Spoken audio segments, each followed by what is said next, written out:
गणना ग्रंथ अध्याय 16 कोरह दल का विद्रोह। लेवी के वंशज कहात के पोते यिसहार के पुत्र कोरह, एलियाब के पुत्र दातान और अबीराम तथा रूबेन के वंशज पेलेत के पुत्र ओन ने अन्य 250 इजराइलियों के साथ, जो समुदाय के प्रतिष्ठित नेता और सभासद थे, मूसा के विरुद्ध विद्रोह किया।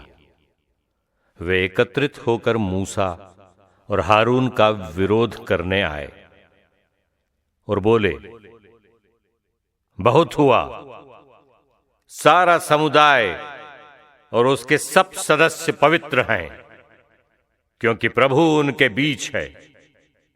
आप अपने को प्रभु के समुदाय से बड़ा क्यों समझते हैं? यह सुनकर मूसा ने सिर नीचे झुका लिया और कोरह और उसके पूरे दल को उत्तर देते हुए कहा, कल सुबह प्रभु निपटारा कर देगा कि उसका कौन अपना है और कौन इतना पवित्र है कि वो उसे अपने पास तक आने दे। वो जिसे चुनेगा उसे अपने पास तक आने देगा। तुम लोग ऐसा करो कि कल कोरह और उसके दल के सारे लोग धूपदान लेकर आएं। वे उनमें आग रखें और प्रभु के सामने उस पर लोबान रखें। तब प्रभु जिसे चुनेगा वही पवित्र मान लिया जाएगा। लेवी के वंशजों, बहुत हुआ। फिर मूसा ने कोरह को संबोधित करते हुए कहा, लेवी के वंशजों, सुनो, क्या तुम इतने से संतुष्ट नहीं हो कि इज़राइल के ईश्वर ने तुम्हें इज़राइलियों के समुदाय से चुन लिया है, जिससे वो तुम्हें प्रभु के निवास में सेवा करने अपने पास तक आने दे, और कि तुम समुदाय की ओर से उसकी सेवा करो? उसने स्वयं तुमको अपने लेवी वंशी भाइयों के साथ अपने निकट तक आ जाने दिया है, और अब तुम याजक का पद भी पाना चाहते हो? तुम और तुम्हारा सारा दल प्रभु के विरुद्ध एकत्रित हुआ है, क्योंकि हारून कौन है कि तुम उसके विरुद्ध भुनभुनाओ? इसके बाद मूसा ने एलियाब के पुत्र दातान और अबीराम को बुलवाया, परंतु उन्होंने ये कहला भेजा, हम नहीं आएंगे। यही बहुत है कि आप हमें एक ऐसे देश से, जहां दूध और मधु की नदियां बह रही थी, इस उजाड़ खंड में बेमौत मारने को निकाल लाए हैं। क्या अब आप हमारे शासक भी बनना चाहते हैं? आप न हमें ऐसे देश में लाए हैं जहां दूध और मधु की नदियां बहती हैं, और न आपने हमें विरासत के रूप में खेत और दाखबारियां दी हैं। आप इन सब लोगों की आंखों में धूल झोंकना चाहते हैं। हम नहीं आएंगे। विद्रोहियों का विनाश।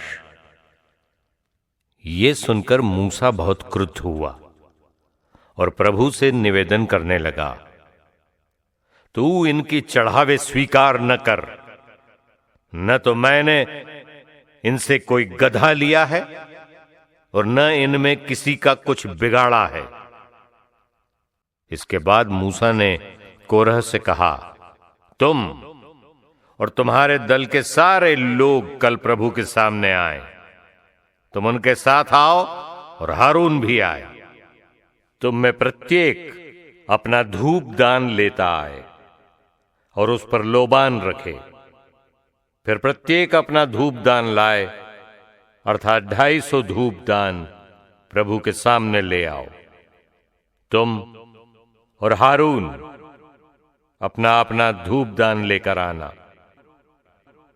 इसलिए सबने अपने धूपदान में आग ली, उस पर लोबान रखा और दर्शन कक्ष के द्वार पर खड़े हो गए। मूसा और हारून भी खड़े हुए। कोरह ने सारे समुदाय को उनके विरुद्ध दर्शन कक्ष के द्वार पर एकत्रित किया।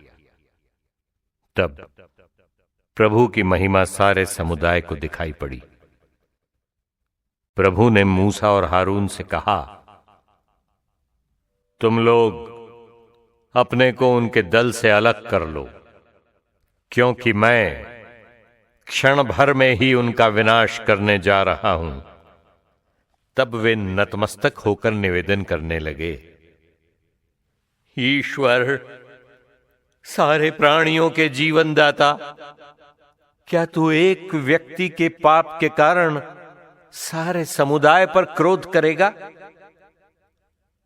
इस पर प्रभु ने मूसा से कहा, तुम समुदाय से ये कहो, कोरह, दातान और अबीराम के तंबुओं के पास से दूर हो जाओ। इसके बाद मूसा उठकर दातान और अबीराम के पास गया। इज़राइल के नेता भी उसके पीछे हो लिए।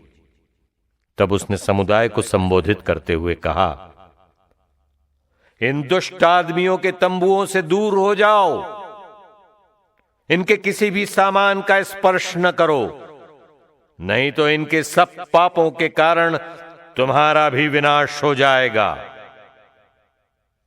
तब लोग कोरह, दातान और अबीराम के तंबुओं से अलग हो गए।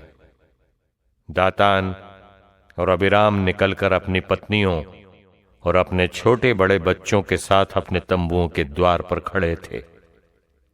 उसी समय मूसा ने कहा, अब तुम जान जाओगे कि प्रभु ने मुझे ये सब कार्य करने भेजा है और मैं अपने आप कुछ नहीं करता।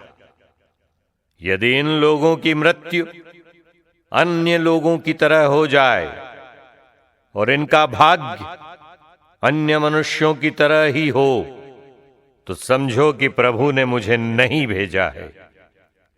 परंतु यदि प्रभु कोई असाधारण कार्य करे और पृथ्वी अपना मुंह खोलकर इन्हें और इनका सारा सामान लील जाए तथा ये जीवित ही अधोलोक में उतरें, तो तुम जानोगे कि इन मनुष्यों ने प्रभु का तिरस्कार किया है।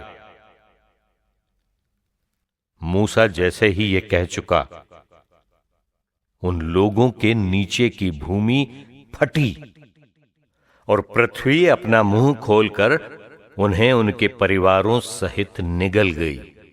यही नहीं, उनके सारे सामान के साथ कोरह के दल वालों को भी वे अपने परिवारों के साथ जीवित ही अधोलोक में उतरे। उनको निगल जाने के बाद पृथ्वी का मुंह फिर बंद हो गया। इस तरह समाज से उनका विलोप हो गया। उनका हाहाकार सुनकर आसपास खड़े सब इज़राइली ये सोचकर भाग निकले कि ऐसा ना हो कि पृथ्वी हमें भी निगल जाए।